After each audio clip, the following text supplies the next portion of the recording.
ਬਾਬਾ ਬੁੱਲੇ ਸ਼ਾਹ ਫਰਮਾਉਂਦੇ ਨੇ, ਉਸ ਨਾਲ ਯਾਰੀ ਕਦੀ ਨਾ ਕਰੀਏ ਜਿਸ ਨੂੰ ਆਪਣੇ ਆਪ ਤੇ ਗੁਰੂਰ ਹੋਵੇ। ਮਾਂ ਬਾਪ ਨੂੰ ਬੁਰਾ ਕਦੀ ਨਾ ਕਵੀਏ, ਚਾਹੇ ਲੱਖ ਉਹਨਾਂ ਦਾ ਕਸੂਰ ਹੋਵੇ। ਰਾਹ ਚੱਲਦੇ ਨੂੰ ਦਿਲ ਨਾ ਦੇਵੀਂ, ਚਾਹੇ ਲੱਖ ਚਿਹਰੇ ਤੇ ਨੂਰ ਹੋਵੇ।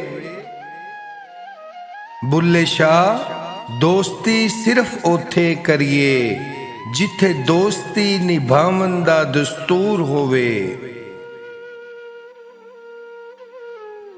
ਬੁਰੇ ਬੰਦੇ ਨੂੰ ਮੈਂ ਲੱਭਣ ਟੁਰਿਆ, ਪਰ ਬੁਰਾ ਨਾ ਲੱਭਾ ਕੋਈ। ਜਦ ਮੈਂ ਅੰਦਰ ਝਾਤੀ ਪਾਈ, ਤੇ ਮੇਰੇ ਤੋਂ ਬੁਰਾ ਨਾ ਕੋਈ, ਤੇ ਮੇਰੇ ਤੋਂ ਬੁਰਾ ਨਾ ਕੋਈ।